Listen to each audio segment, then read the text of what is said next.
말씀은 이스라엘 백성들이 바벨론 포로 생활을 끝내고 이제 잠시 귀가국으로 돌아오는 길에 아하와 강가에 머물렀다고 말씀드렸습니다. 왜 머물렀죠? 우리들만 가서는 아니 된다. 제사장들을 모시고 가야 된다. 레위인들을 찾아라. 그렇게 해서 레위인 제사장들을 모시고 드디어 이제 무사히 예루살렘에 도착하게 됩니다. 이 일에 아주 귀하게 쓰임받은 사람이 바로 에스라라고 하는 하나님의 종이요 또 제사장이었습니다. 이때 이 에스라의 고백은 오늘 고백 같은 고백이 두 번 나오는데, 먼저 7장 9절에 보면 첫째 날 조하루에 바벨론에서 길을 떠났고 하나님의 선한 손의 도움을 입어 다섯째 날 조하루에 예루살렘에 이르니라. 하나님의 손이 도와주셔서 출발부터 목적지까지 잘 도착했다는 기록을 남겼는데, 오늘 에스라 8장 31절에도 같은 말이 반복되고 있습니다. 첫째 날 11일에 이제 아하와 강에서부터 떠난 얘기가 또 나옵니다. 예루살렘에 갈새 우리 하나님의 손이 우리를 도우사, 특별히 대적과 또 길에 매복한 자의 손에서 건지신지라, 이렇게 말씀하고 있습니다. 여러분, 이 길은 짧은 길이 아니라 1440km의 장거리의 길이었습니다. 교통수단이 좋은 것도 아니고 노새나 또 말이나 이런 걸어서 혹은 수레에 짐을 싣고 이렇게 가는 길인데, 문제는 그 예루살렘에 갈 때에 바벨론 보물창고 안에 간직해 놓았던 예루살렘에서 가져왔던 금, 은, 기물들, 성전에서 사용했던 금촛대라든지 이런 금 기물들을 다 다시 돌려줬기 때문에 그걸 다 이제 가지고 가는데 철저한 보안이 필요하지요.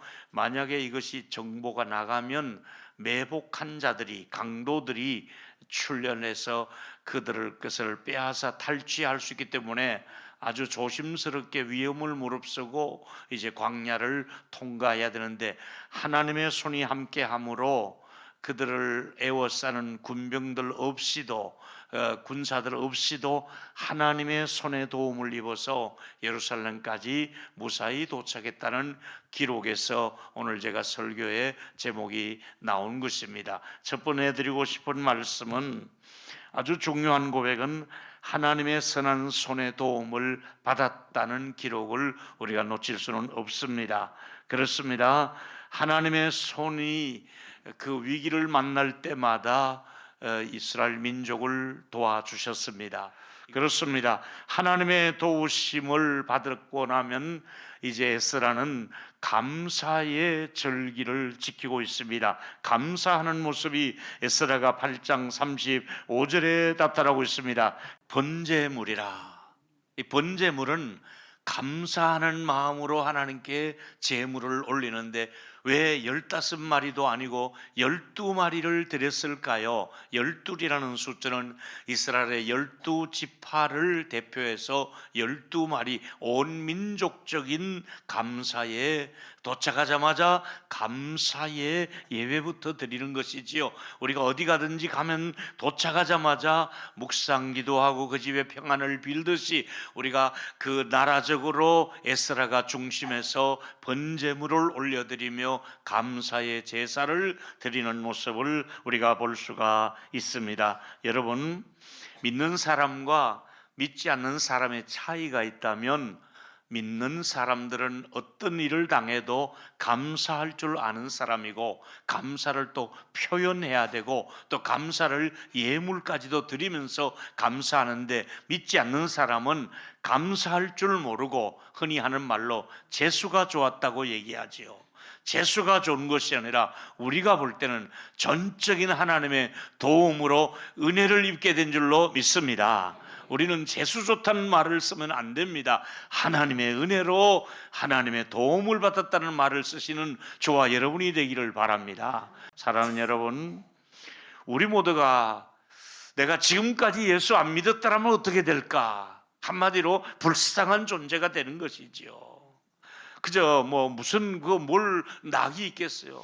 에스라가 바벨론에서 돌아와서 두 가지 일, 첫 번에는 감사의 제사를 드렸는데, 그 다음에 이 성경을 쭉 읽다 보면은 이 이방인과의 결혼을 굉장히 책망하고 있습니다. 이것은 그냥 아주 넘어갈 일이 아니다 이거지요. 여러분, 왜 이방인들과의 이 결혼 합혼이 그냥 막 아무렇게나 다 그냥 결혼을 하고 말았습니다. 혼혈인들이 되고 말았습니다. 근데 그 혼혈인이 되고 나면 무엇이 문제입니까? 우상이 그 집안에 들어옵니다. 사람이 시집을 오면서 그 친정에서 섬겼던 바알과 아세라, 아스돗, 별의별 신들을 다 가지고 와서 정착을 하게 되고 뿌리를 내리게 되고 같이 참여하게 되는 것이잖아요. 다른 말로 하면 거룩해야 될 이스라엘 백성의 정체성이 파괴되고 거룩성이 훼손되고 만 것이 이방인과의 결혼이었습니다. 여기서 여러분, 최근에 우리나라에도 국제 결혼을 많이 합니다.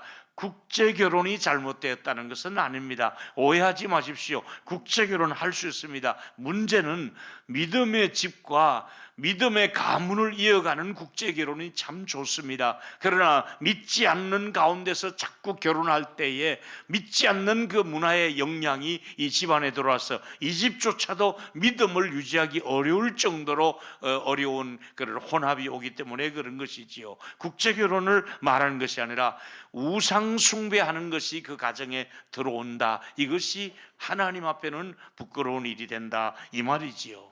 오늘 두 번째 말씀으로 하나 더 들어가고 싶은 것은 에스라가 돌아온 후 아주 중요한 운동 중에 하나가 바로 이런 문제를 놓고 회개 운동이 일어납니다.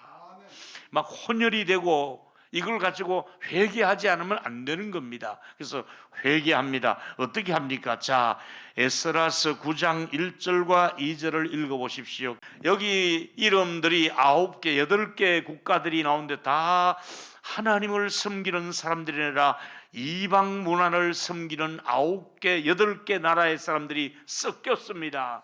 그들을 아내로 제사장이 되었음에도 불구하고 이방 여인을 아내로 삼아버리고 그것도 모자라 며느리를 그렇게 삼고, 그러니까 막 집안이 섞이게 되면서 그것도 지도층에 있는 사람들이 더 으뜸이 되었더라. 제사장들도 레위인들도 방백들도 모두가 혼혈족이 되고 말았다 이 말입니다. 국제결혼이 잘못된 것이 아니라 그들이 섬기는 이방신들이 우상숭배가 이미 이 이스라엘 땅에 자리를 잡고 있더라 이 말이지요. 그들 마음에 뭔가 양심의 가책을 느끼고 살아오는데 에스라가 와서 회개 운동을 일으키니까 그들이 기가 막히도록, 그야말로 에스라가 기가 막히도록 저녁 제사 드릴 시간인데 드릴 시간이 없을 정도로 몰려와서 떨며, 제사장님, 제가 잘못했습니다. 제가 어떻게 해야 되겠습니까? 제가 제사장이 되어서 이방 여인을 제 아내로 삼았습니다. 저희 며느리도 이방 여인입니다. 이걸 전부 와서 고백하며 회개하기 시작하고 어떻게 하면 좋겠느냐고 이 말을 들었을 때 제사장은, 이 에스라는 기가 막히다는 얘기를 사용하고 있습니다. 아주 기가 막힌 현장에서 같이 이제 아파하며 회개하는 모습을 볼 수 있습니다. 그리고 이때 선포된 설교 중에 이스라엘 백성들의 반응을 느헤미야의 기록에 의하면 이렇게 나타나고 있습니다. 자, 회개는 이렇게 하는 것이지요. 말씀이 어떤 역할을 합니까? 깨닫게 합니다. 율법, 복음이 여러분들에게, 설교가 여러분에게 주는 유익이 무엇입니까? 깨닫게 하는 것이잖아요. 미처 내가 깨닫지 못했던 부분을 오늘 설교를 통해 깨닫게 되는 것입니다. 아, 이렇게 살면 안 되는구나. 이건 내가 비양심적이구나. 내가 이건 하나님의 말씀을 어기고 있구나. 깨닫게 하는 것이 하나님의 말씀입니다. 오늘도 성령께서 저와 여러분들에게 깨닫게 해주시기를 주의 이름으로 축원합니다. 그리고 막 울며 통곡하기를 시작하는 것입니다. 눈물이 있었습니다. 여러분, 그렇게 해서 이스라엘 백성들이 깨닫고 다 울었다고 말씀하고 있습니다. 여러분, 저는 1970여 년도에 목회를 시작할 때에 70년대 한국교회는 늘 어느 교회나 마룻바닥이었습니다. 그 마룻바닥에 어머니 권사님들이 가서 기도한 자리에는 눈물이 떨어져 있었습니다. 항상 성경 찬송 들고, 그 다음에 거기에는 가재 손수건을 늘 들고 다니며 어머니 권사님들이 많이 울었습니다. 시골 교회일수록 더 많이 울었습니다. 새벽기도 나오면 전부가 울고 돌아갔습니다. 근데 최근에 한국교회가 조금 먹고 살만하고 또 이런 문화적인 생활을 하면서 없어진 것이 무엇입니까?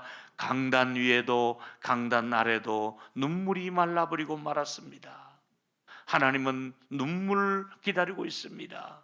눈물이 있는 곳에 하나님의 임재가 있지 않습니까? 최고의 값진 것이 어떤 예배입니까? 눈물의 예배, 눈물의 설교였습니다. 눈물이 가족을 살렸습니다. 눈물이 가난해서 일어나게 했습니다. 눈물이 아픈 몸을, 병든 몸을 치유해 주셨습니다. 눈물이 교회에 부흥을 주셨습니다. 눈물로 말미암아 여러분의 가정의 변화가 일어났습니다. 여러분, 하나님이 은혜를 주셔서 여러분의 눈에도 하나님을 향하여 눈물을 흘릴 때에 한나처럼 울며 기도할 때 놀라운 사무엘의 역사가 일어날 줄로 믿습니다. 우리 죄인들과 바리새인의 차이가 여기 있습니다.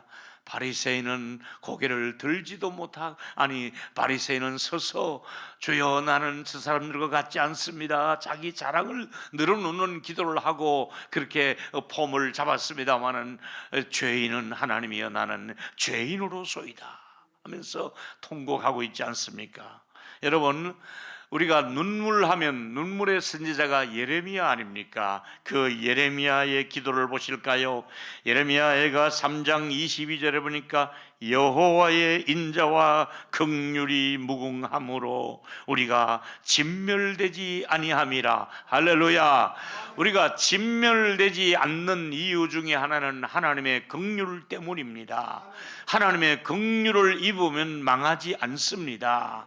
얼마나 그가 모범적이냐가 문제가 아니라 그 사람에게 하나님의 긍휼이 임하느냐가 더 큰 일이지요. 여러분, 여기서 하나님의 은혜와 긍휼은 예레미야 시대 때만 필요한 것이 아니라 오늘 이 시대에 목회하는 저와 여러분들이나 여러분의 가정에 공통적으로 필요한 것이 무엇입니까? 하나님의 은혜와 긍휼인 줄로 믿습니다.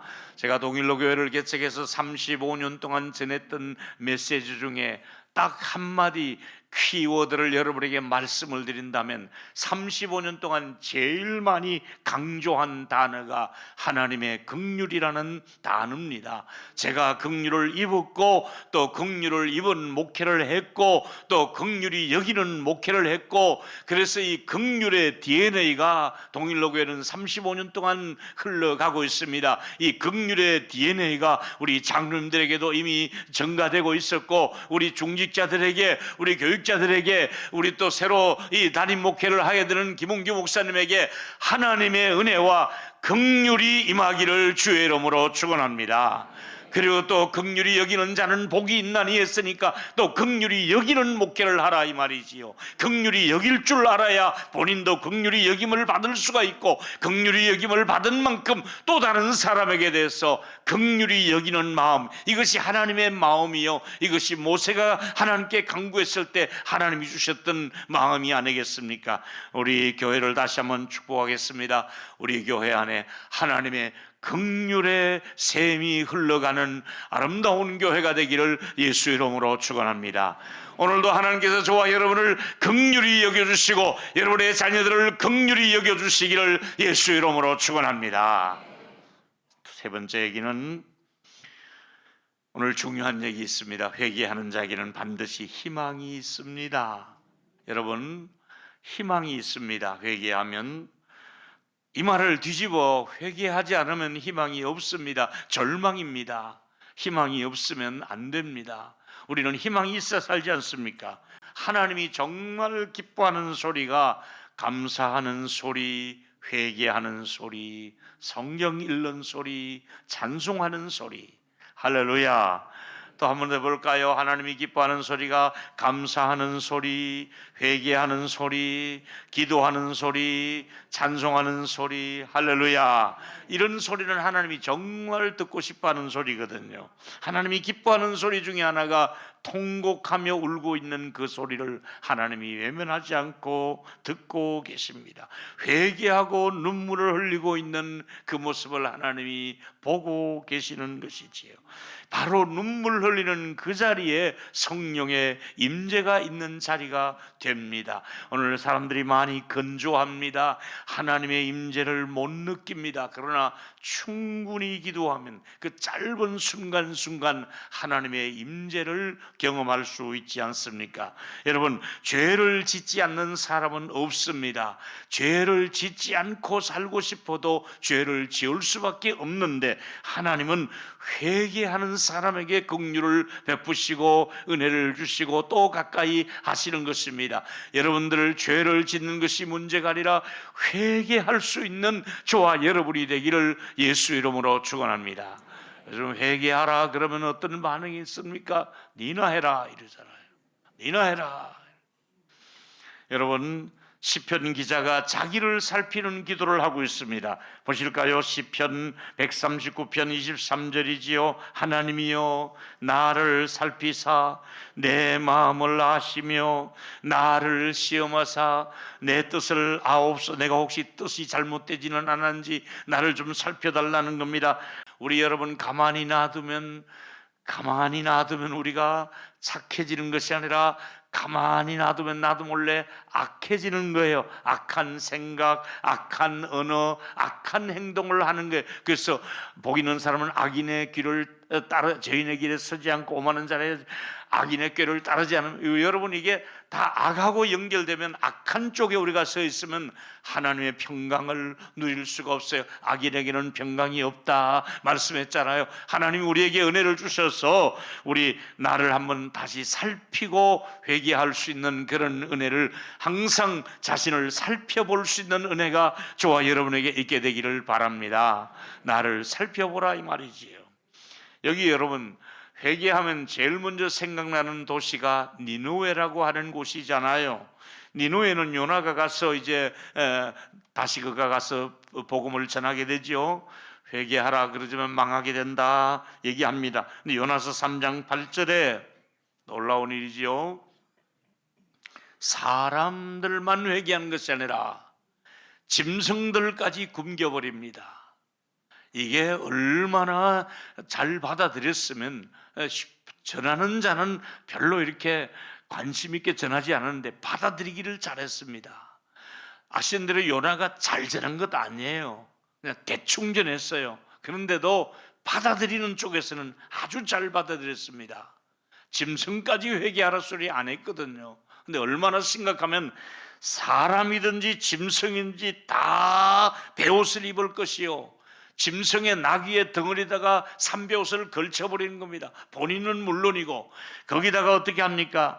함께 부르짖을 것이며 뭘 합니까? 각기 악한 길과 손으로 행한 강포에서 떠날 것이라. 그동안 우리 잘못되었다, 나라가 구조적으로 잘못되었다, 가진 사람들이 잘못했다, 정치를 잘못했다, 우리 너무 심했다, 이래서는 안 되겠다, 우리 망하기 전에 회개하자, 우리 뭐 할 것이 아니라 우리가 타고 다니는 저 말에게도 멍에를 씌워라, 그리고 저 송아지에게도 모든 먹을 것을 주지 말고 우리 한 며칠을 굶고 회개하고 통곡했습니다. 하나님이 어떻게 했습니까?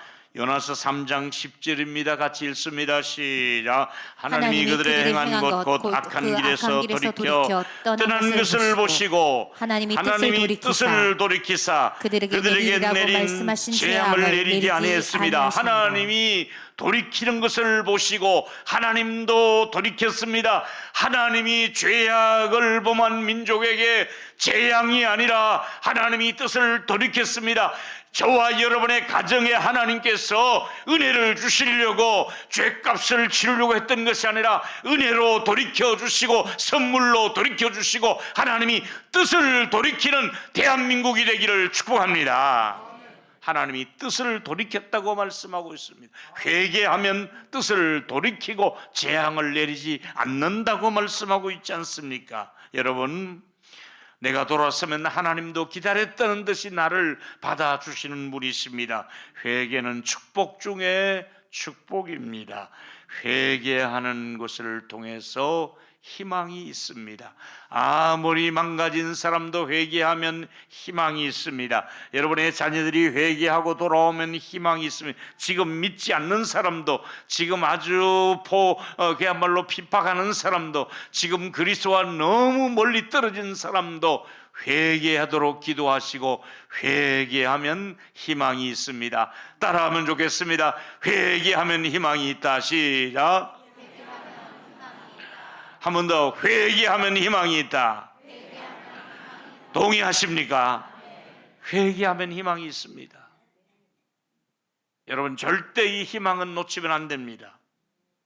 저는 대한민국이 이렇게 되기를 원하는 마음으로 구국 기도회를 할 때나 금요 기도할 때 많이 인용하는 구절이 역대하 7장 14절입니다. 내 이름으로 일컫는 내 백성들이 그들이 악한 길에서 떠나 회개지어 떠나 스스로 낮추고 회개지어 오만하고 교만했던 자리에서 낮추어야 됩니다. 기도하면서 내 얼굴을 찾으면 하나님을 만날 때에 찾아라. 가까이 계실 때 그를 부르라. 찾으면 내가 하늘에서 듣고 첫째는 그들의 죄를 사하고 그들의 땅을 고칠 것이라. 오늘 이 자리에서 주 예수 그리스도 앞에 나올 때에 여러분의 가정에 찌들었던 모든 죄와 여러분의 자녀들이 지었던 죄까지 죄를 사하고 토양을 바꾸어 주시는 종이, 이 땅을 고쳐주시는 은혜가 있기를 예수 이름으로 축원합니다. 우리 동일로교의 모든 죄를 사해 주시고 우리 동일로교의 모든 토양을 고쳐주시기를 예수 이름으로 축복합니다. 여러분의 가정을 고쳐주실 줄로 믿습니다. 어떻게 하면? 회개하며 하나님의 얼굴을 찾으면 고쳐주신다고 말씀하고 있습니다. 사랑하는 여러분, 니느웨 성에 재앙을 내리시지 아니했던 것처럼 우리 대한민국에 재앙을 내리시지 않기를 원하고, 또 우리 모두의 가정에 공통적으로 필요한 것이 무엇입니까? 하나님의 선한 손의 도움이 필요하고 긍휼이 필요하고 용서가 필요합니다. 오늘 다시 예수 이름으로 선포합니다. 여러분의 모든 지은 죄에 죄사함의 은혜가 있을지어다. 그리고 하나님의 긍휼이 임할지어다. 그리고 우리 사는 땅을 하나님이 고쳐주셔서 우리가 하나님의 백성으로서 하나님의 보호를 받으며 살 수 있는 저와 여러분이 되기를 축원합니다. 결론입니다. 한 해 동안 하나님의 선한 손의 도움을 받으며 우리가 연말을 맞이했습니다. 하나님께서 도우시는 손길은 중단되지 않을 줄로 믿습니다. 올해까지 도와주었으니 내년에는 네가 자립해라. 내가 모르겠다. 수십 년 너를 도와주었으니 나도 이제 손을 떼겠다. 아닙니다. 하나님의 도움의 손길은 중단되지 않고 세상 끝날까지 저와 여러분과 함께 하신 줄로 믿기를 바랍니다. 그래서 하나님께서 35년을 도와주신 하나님은 미래의 35년을 도와주시며 은혜로운 동행을 이어가실 것입니다. 여러분의 자녀들을 도와주시기를 예수 이름으로 축원합니다.